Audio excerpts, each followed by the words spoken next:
Mm. Eh, Solamente les voy a pedir un poquito de comprensión porque nos prolongamos también con el trámite de renovación de permiso de trabajo de una joven nicaragüense. Mauro, entonces, tu papá es Juan Chávez, ¿verdad? Mauro. Sí, sí, correcto. Él es mi Ok, papá. Soy ok, Mauro. sí. Ok.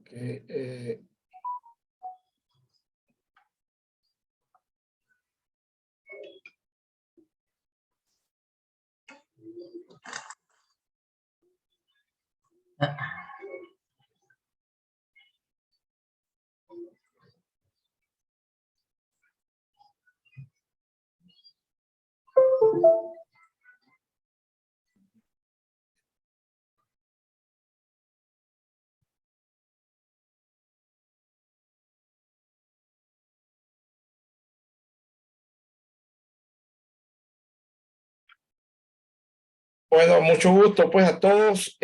Bueno, las muchachas ya nos conocemos y con Mauro no. Muchachas, les explico. Mauro es un joven profesional nicaragüense que su papá, pues nos vemos aquí. Eh, a los efectos de lo que estamos haciendo, es irrelevante quién es quién. Solamente lo digo por una cuestión de carácter general. Porque el objetivo de esto es conversar un poco sobre las oportunidades que se están abriendo con una visa basada en el empleo. Quiero decir dos, tres cosas. Lo primero, que yo siempre tengo que decirlo con quien hablo sobre este tema, es que yo no soy abogado de inmigración, ¿ya? Yo lo que soy es una especie de consultor de inmigración. Y esto pues tengo 25 años de hacerlo y la parte que despuntó más fuerte fue con la ley NACARA, que usted está familiarizada, ¿verdad? Con la ley NACARA. En el caso de Mauro, es posible que sí, es posible que no, pero tampoco es relevante eso, ¿no? De forma general, han habido tres grandes cosas de la política migratoria de Estados Unidos hacia Nicaragua. La ley NACARA, con la que logramos legalizar como a 200,000 nicaragüenses. Luego, al poco tiempo vino el TPS, que fue por el huracán Mitch en 1998. Ustedes todavía estaban allá, quedó por el huracán Mitch, ¿verdad? Todavía estaban ahí. ¿Te acordás, verdad, Mauro? El huracán Mitch. Mauro. Mauro. Sí, sí, claro, sí. Ok, Yo estaba sí, sí. Ok, acá. está bien. Y luego ha venido este último esfuerzo del paro humanitario.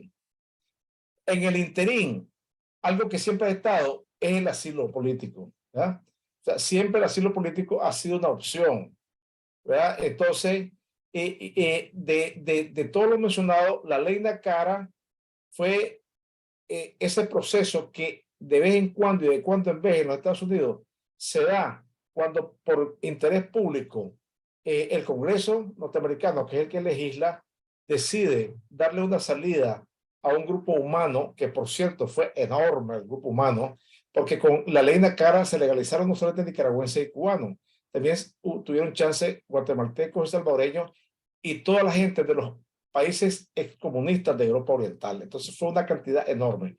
De forma tal que puedo decir con bastante seguridad que cuando la gente ahorita habla de reforma migratoria, está basada en la ley que benefició a Nicaragua. Es un contrasentido que con tanto beneficio estemos patinando y se repitan las cosas, ¿verdad? Pero bueno, las cosas son como son y no como se quisiera que fuesen. Entonces, ustedes recordarán que con la época de Trump, viendo que el fenómeno migratorio era imparable, vieron que se estaba saliendo de control, ¿verdad? Y a diferencia de un país como Canadá, donde la inmigración es basada en el empleo, o sea, cualquiera puede decir, yo me quiero ir para el Canadá. Entonces, hay una escala para precalificarse por méritos propios, pero generalmente asociado al mercado laboral canadiense. En el caso de los Estados Unidos, sí existe eso, pero pero tiene mucha fuerza lo que es la inmigración familiar. Entonces, es lo que Trump llamaba la inmigración en cadena. Por decirle algo, yo he traído como 15 personas, pues. Entonces, es un montón de gente, pues. Y si yo solo he traído a 15, ¿cuánto más no han traído un montón de gente? Porque es en cadena. Por ejemplo, a mis 3 hijos, de mis 3 hijos también venía una nuera, venían 2 nietos, mi mamá, etcétera, etcétera, ¿verdad? Entonces, Trump intentó poner un breque a toda esa inmigración. Sin embargo, el enfoque que tuvo Trump se vio afectado por lo que muchos percibieron una posición racista, ¿verdad? Que era de rechazo total, especialmente hacia los mexicanos. Pero ¿qué pasa? Eso afectaba por igual porque en el caso, digamos, de México, para efectos prácticos, aquí todo lo que pasemos hispanos somos mexicanos. De forma tal que si ofenden a un mexicano es como que lo ofendan a uno, ¿verdad? Porque ¿cómo van a saber, cómo van a saber alguien quién es quién? Como para nosotros son los chinos, y son coreanos, japoneses, vietnamitas, etcétera, ¿verdad? Bueno, entonces se dio después la crisis reciente del 2018 y eso provocó un éxodo masivo. Entonces, a la frontera sur vinieron a parar miles y miles y miles y miles de nicaragüenses, cubanos, venezolanos. Más lo que se dio, recuerdan ustedes, el terremoto devastador que se dio en Haití, que mató a 250,000 personas. En una sociedad tan vulnerable como la de Haití, eso significa que van a tardar décadas y décadas en medio tratar de volver a encauzar. Si en el terremoto, si previo al terremoto ya la situación era difícil, posterior al terremoto más difícil. También ustedes recordarán, porque no es tanto tiempo que ha pasado, que casi al mismo tiempo que se dio ese terremoto devastador en Haití, se dio uno parecido en Chile. Pero en Chile no pasó nada, porque la sociedad chilena tiene una fuerza institucional y su economía es tan fuerte que puede asimilar un golpe de esa naturaleza. Bueno, entonces la historia sigue y llegamos al tema que nos toca. Siempre ha habido interés en estimular la inmigración a través del empleo, porque es un win-win. Ganan todos los involucrados porque responde a las necesidades del mercado laboral. ¿Qué pasa? Con la pandemia y el freno económico que eso significó, al reabrirse la economía,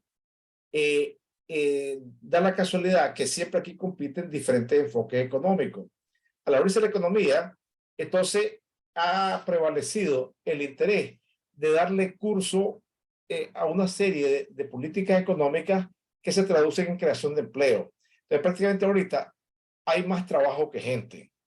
Entonces, todo el mundo gana. Y además de que desde México hasta Chile hay una crisis profunda, que son pocos los países, ahí está Chile, digamos Costa Rica, aquí más, no sé, se podría meter, no son muchos, pues, pero en el resto de países, por ejemplo, yo que hago esto, yo estoy por mi oficina, vienen desfilando cantidad de colombianos y todos son jóvenes entre 25 y 35 años. O sea, la juventud colombiana está saliendo.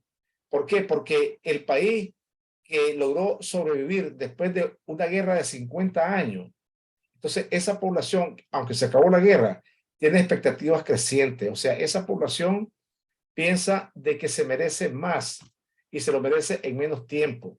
Entonces aquí está viniendo gente, médicos, profesionales, de todo, que en Venezuela ellos calculan que aunque ganen bien con lo que ganan, no resuelven. Yo no sé si ustedes están al tanto de la inflación que ha habido en Venezuela. O sea, es una salvajada.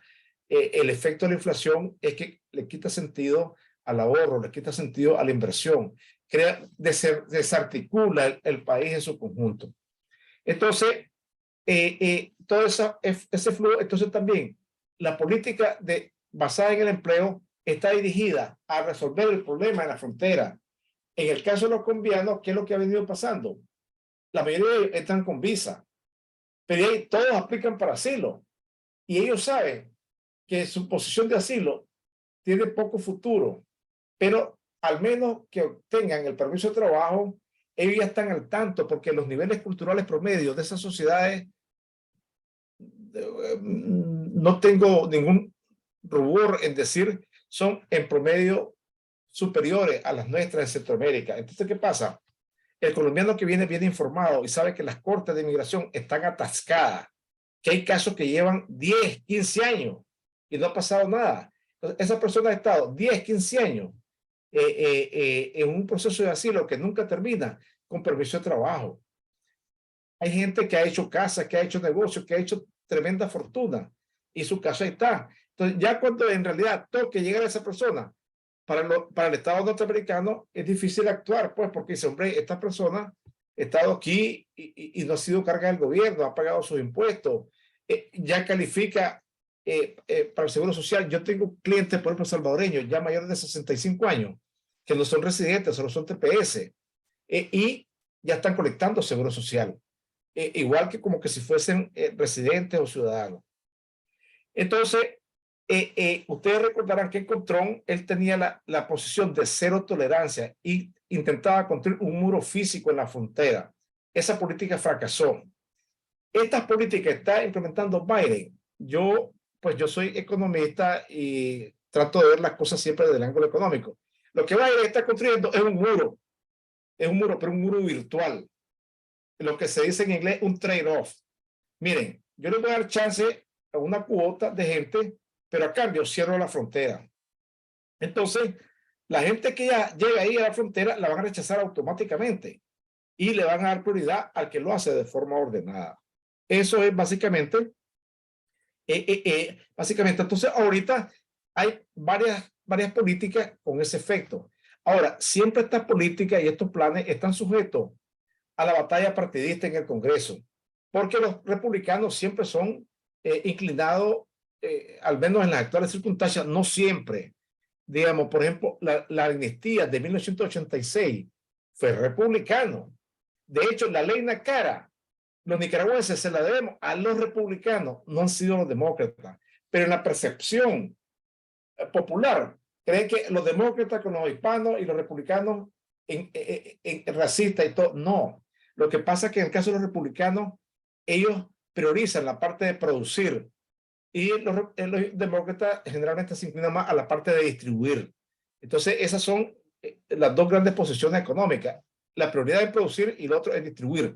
Entonces, siempre hay una situación de conflicto. Entonces, ahorita este programa que se acaba de implementar, vamos a ver, yo se los pasé los enlaces, no sé si tuvieron oportunidad de echarles un vistazo. ¿Ya? Entonces, miren, vamos a ver aquí, le pasé dos enlaces. El uno que dice la inmigración basada en un empleo, segunda prioridad ese, ¿verdad? ¿Tuvieron oportunidad de echarle un vistazo? No, les pregunto, a los enlaces que les pasé, ¿tuvieron un chance de echarle un vistazo? O sea, yo le pasé donde dice employment en inglés y en español. Inmigración basada en un empleo, segunda prioridad. Don Raúl, a mí me envió los links de Zoom. ¿Perdón? A mí solo me envió los links de Zoom. Ah, ok, está bien. Entonces, miren, ahorita vía Zoom o vía WhatsApp. Aquí nomás para hacer lo más fácil. Entonces, vamos a ver, Mélida. Ahorita, Mélida Pereira. Mélida Pereira. Hay una que tengo con foto y otra sin foto. ¿Cuál es? La sin foto. Mélida, tengo dos WhatsApp tuyos. La con foto. Con foto, perfecto. Ok, entonces ahí paso el enlace. Entonces, miren, en esto, como en varios de los otros programas, hay dos ángulos, el que patrocina y el que se beneficia. En este caso, en el paro monetario, el que patrocina generalmente va a ser una persona física, incluyendo un amigo, incluyendo un familiar, lo que sea. En el caso basado en el empleo, el que patrocina es una empresa. ¿Por qué? Porque esto tiene como propósito llenar un espacio para el cual no hay ciudadanos ni residentes, o calificados o dispuestos a llenarlo, ¿ya? Entonces, ese es el sentido. Y el beneficiario es aquella persona que potencialmente llene los requisitos. Entonces, ahí van a ver en el enlace que les paso los requisitos de elegibilidad. Y lo primero es un título de posgrado, ¿ya? ¿Por qué requiere un título de posgrado? Porque por la complejidad de esta economía, ellos evalúan que a nivel de lo que aquí se llama un bachelor degree, que es la licenciatura básica, digamos, no resultaría competitivo en este mercado. Mientras que ya en nuestro caso, voy a ir mezclando, Mauro, un poquito inglés y español, como decimos, my broken English, mi inglés chapioyo. Okay. En nuestros países se habla del concepto overeducated but underskilled. Está con mucha educación, pero insuficientes habilidades. O sea, sabe mucho, pero no tiene las habilidades que el mercado laboral requiere. O sea, entonces, por eso ellos parten de un título de posgrado. Después habla de una aptitud excepcional. Dice, usted tendrá que ser capaz de demostrar que tiene alguna aptitud excepcional en la ciencia, la arte o los negocios. Por ejemplo, estas sociedades necesitan mucha gente para el entretenimiento. ¿Por qué? Porque el ritmo de vida es tan intenso que tiende a crear un estrés excesivo en la población. Entonces, después vienen las condiciones crónicas, la diabetes, los problemas mentales, la hipertensión, etc. Entonces, tienen interés la arte o los negocios. Entonces ellos tienen interés en que la gente se venga a insertar o a participar de una economía pujante. Por eso es la oportunidad de pasar en el empleo. Entonces, después habla de los criterios, registros académicos oficiales que muestran que usted tiene un título, diploma, certificado o galardón similar otorgado por un colegio universitario, universidad, escuela u otra institución docente relacionada con el campo en el cual usted tiene una actitud excepcional. Cartas que documenten que tiene al menos 10 años de experiencia en su profesión a tiempo completo. Un permiso para practicar su profesión o una certificación de su profesión u ocupación. Prueba de que usted ha recibido un salario u otro tipo de remuneración por sus servicios que demuestra que tiene una aptitud excepcional. Ahí pues un poquito cruel eso porque muchas veces podemos tener en nuestra gente valiosa, pero que por las limitaciones del mercado laboral en Nicaragua, pues no siempre pueda demostrar que alguien le ha pagado por hacer eso excepcional, ¿verdad? Cuando se dice pagar, no tiene que ser necesariamente en la forma de un salario. Puede ser si ha trabajado por cuenta propia. Mauro, ¿cuál es? Mélida y Cristian, aquí está bonito porque tenemos a Mauro, que es un potencial beneficiario. En el lado de aquí está su papá, que es mi amigo, interesado en apoyar a su hijo para que se venga por vía laboral. Me va a perdonar Juan, pero voy a compartir un poquito más de la cuenta. Juan, estás en manos seguras. Hoy las dos jóvenes que están aquí son hijas de mis clientes, creo que por unos 60 años. En los últimos 60 años han sido mis clientes. Pues. No lo digo porque son 60 años de vida las que yo llevo. Pues. No solamente incluyo las veces que me han contratado para brindarle servicio, sino que yo incluyo todo lo que he vivido. Entonces, Mauro, aquí están seguros. Y además que esto lo que trata de hacer es un overview, un vistazo general del asunto. Mauro, ¿cuál es tu profesión? Es ingeniería en sistemas. Ingeniería de sistemas. ¿Tenés algunas de certificaciones adicionales para que son características de la UDI, por ejemplo, que son propias de un ingeniero de sistemas? ¿Tenés algún tipo de certificación particular? Está el diploma de ingeniero. Hay un posgrado en redes. Perfecto. Entonces, ahí está bien. Ahí están ya dos cosas, ¿verdad? Entonces, él tiene una graduación universitaria más un posgrado. Entonces, por ejemplo, después dice membresía en una o varias asociaciones profesionales. Miren, ustedes saben lo que ha pasado en Nicaragua en los últimos 2 años. Desbarataron todas las ONG, incluyendo algunas que eran asociaciones profesionales. Entonces, hay algunas cosas que tal vez puede ser que no sean tan relevantes si el que proviene de un país no tenía esa oportunidad de ser parte de una asociación o si la asociación o si existía era una cosa muy pequeña e irrelevante. O sea, no todo lo que se establece como criterio se tiene que llenarse. Se llena todas las que era posible tener acceso, ¿verdad? Después, reconocimiento por parte de colegas, entidades de gobierno, organizaciones profesionales o de negocios. Por ejemplo, que alguien le hizo un sitio web. Pongo el ejemplo más práctico. Hiciste sitio web. Hombre, que alguien diga, hombre, me construyó mi sitio web, ¿verdad? Que alguien diga, me estableció un sistema de base de datos para seguimiento y monitorear mi clientela, etcétera, etcétera, ¿verdad? Y al final dice, también se aceptará otra muestra de elegibilidad similar. O sea, tiene la flexibilidad de que pueda ser a través de algo que no sea igual a lo que se pide, pero que sea más o menos equivalente. Entonces, esos son los criterios de carácter general. Luego dice certificación laboral y capacidad de pago. Las peticiones de segunda preferencia basadas en el empleo generalmente deben ir acompañadas de una solicitud certificada de certificación de empleo permanente del Departamento de Estado. El formulario ETA 9089, sin embargo, el Departamento del Trabajo proporcionará una certificación general, anexo A, en ciertas situaciones. Entonces, miren, la certificación laboral quiere decir que el posible empleador que vaya a contratar al que viene tiene que chequear con el Departamento del Trabajo que la persona cumple con los estándares que el programa pide, ¿verdad? Porque lo que quieren es tratar de armonizar oportunidades con necesidades. O sea, para el que viene es una oportunidad, para el que lo patrocina es una necesidad, ¿verdad? Llenar ese espacio para que esta economía siga trabajando.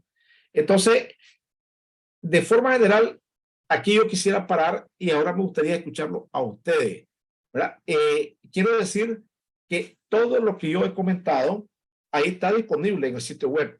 ¿Qué es lo que sucede? Yo estoy llevando varias situaciones en esto. Estoy trabajando en la parte del asilo, estoy trabajando en el caso del paro humanitario, estamos ayudando a la gente a cruzar, la gente que quedó entrampada en la frontera a que crucen legalmente. O sea, los que ya no lograron pasar de forma por la fuerza arbitraria o ilegal, lo hagan por el canal que ahora se ha establecido con la última política fronteriza, ¿verdad?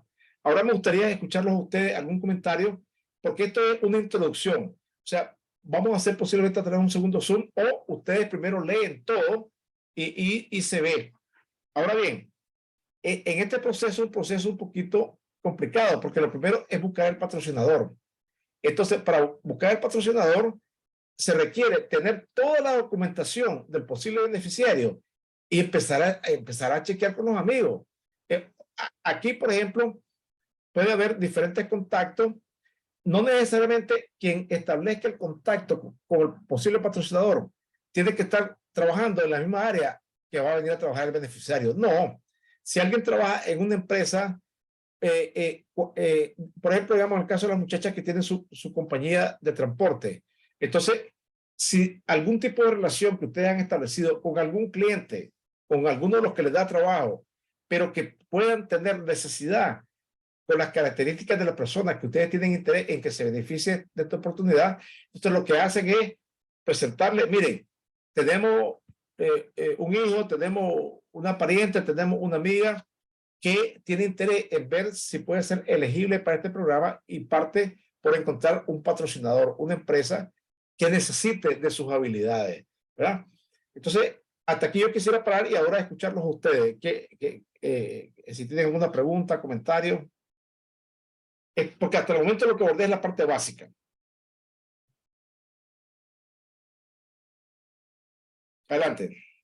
Entonces, tendría que ver si mi compañía califica para hacer tener la necesidad de contratar a alguien. En el caso de la compañía de ustedes, el posible beneficiario en que están pensando ustedes, o el solicitante, ¿cuál es la profesión? Es totalmente diferente. Él es doctor. Correcto. Miren, con la confianza que tengo con ustedes, muchachas, ¿qué es lo que sucede aquí? Porque pues nos conocemos y estamos ahorita con Juan, pues es como que fuera mi tío, pues así es que estamos ya casi, pero no lo es. Yo no soy Chávez, pues él es Chávez Valdivia, pero lo digo en el sentido pues coloquial, ¿verdad? Miren, es posible que sea, es posible que él pueda ser elegible para el paro humanitario y luego en el curso de estar aquí se pase a la otra categoría. Miren qué interesante, o sea, no hay nada, Mauro, igual para ti. Sí. Es posible que tú seas candidato para el paro humanitario, porque ¿qué pasa? Tú entras y tú estás en la libertad de trabajar en lo que vos querrás. Entonces, vos comenzás a trabajar, comenzás a ganar dinero y en ese proceso vos vas explorando a encontrar tu posible patrocinador. Entonces, tu patrocinador no va a ser para que vos vengas. No, vos ya viniste por el paro humanitario y estás en la libertad de trabajar o de hacer lo que vos querrás. En el caso del empleo, no. Tiene que ser con que tus calificaciones vienen a llenar una necesidad muy particular. Entonces, en el caso de ustedes, ¿verdad? Posiblemente también sea bien fácil, porque en la actividad médica sobran las necesidades, porque hay siempre una necesidad creciente de servicios de salud. ¿Él tiene alguna especialidad? No. No, ahí sería, digamos, él es un médico general. Él es recién graduado. Recién graduado, sí. Entonces, digamos, hay que empezar a ver, y ustedes tienen ya la referencia en el sitio web, y empezar a evaluar con él cuántos de los requisitos él tiene y qué es lo que le pueda faltar.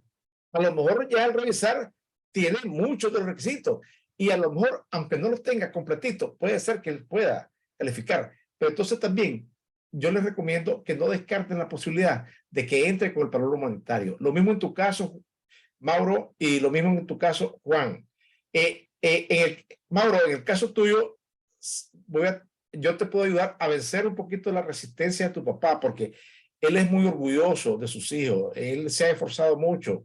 Entonces, él me contacta con esto, para este programa, porque él dijo, hombre, yo quiero que mis hijos vengan de pie, caminando y entren por la puerta grande como profesionales. Sí, pero no hay contradicción. La palabra humanitaria del parol no significa el concepto que tenemos nosotros en Nicaragua. Humanitario nosotros lo interpretamos. Oh, este hombre necesita a alguien que le preste un dinerito porque no tiene para comer. Nosotros entendemos eso. En inglés y en esta sociedad no es ese el concepto. Ya, o sea, aquí todo gira alrededor de un concepto humanitario, o sea, es para resolver las necesidades de todo. Inclusive las empresas son consideradas personas, aunque sean personas jurídicas, pero se le atribuyen los mismos derechos que a las personas naturales.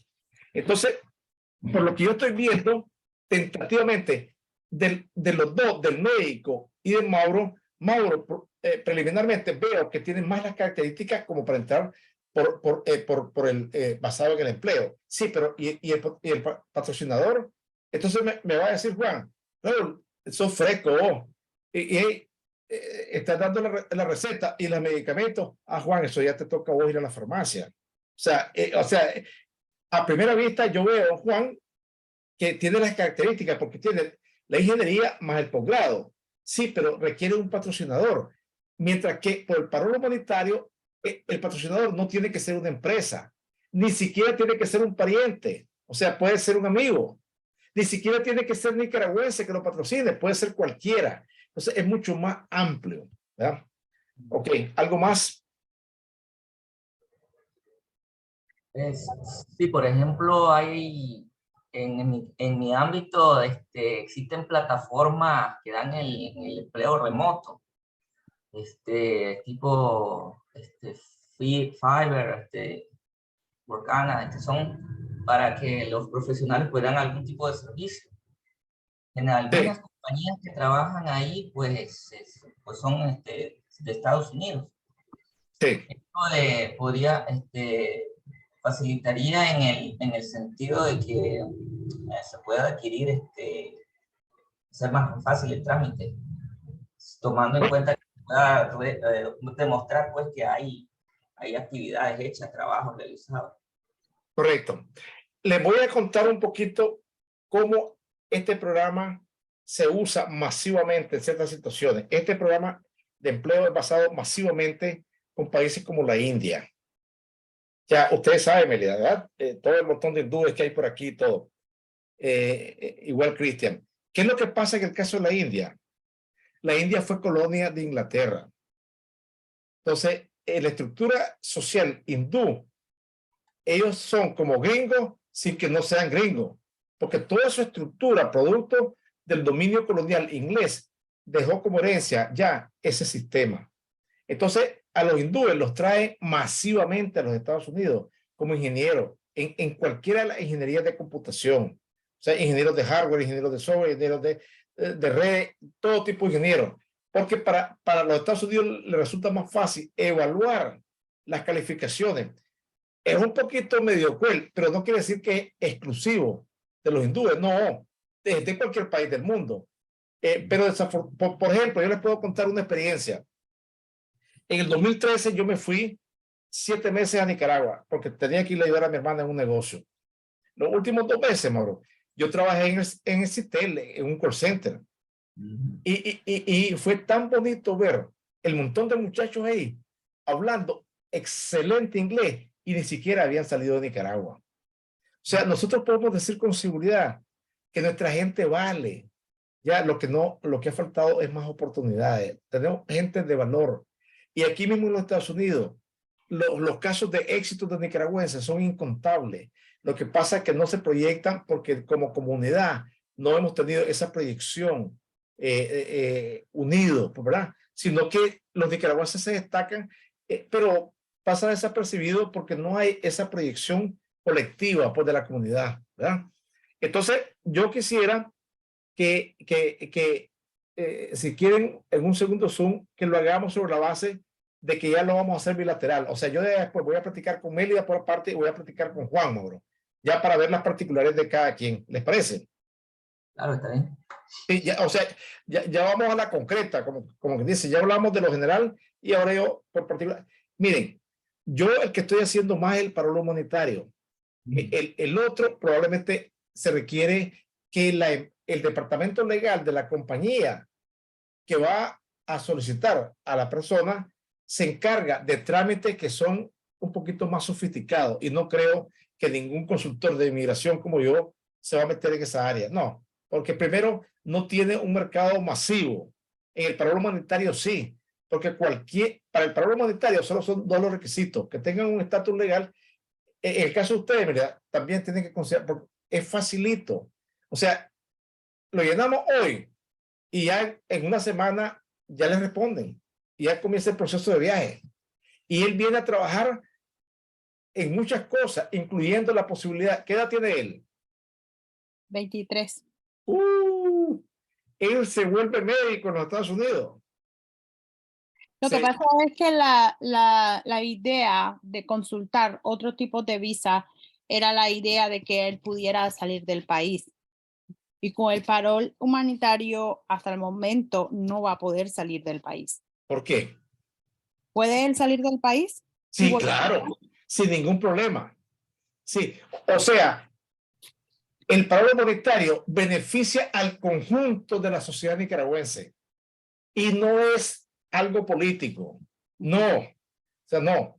Lo único está es que se exige que la persona no sea inadmisible. Un ejemplo.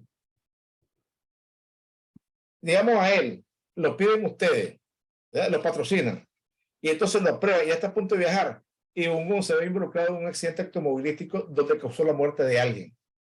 Iba bajo el efecto del alcohol y cayó preso. Entonces ya se vuelve inadmisible. ¿Por qué? Porque tiene que responder a una acusación de homicidio culposo. ¿Me vas copiando, Mauro? Sí, claro. O sea, todo está limpio. La parte del patrocinador, que son ella y del muchacho, doctor, está todo limpio. Pero le embarra a última hora, ¿ya?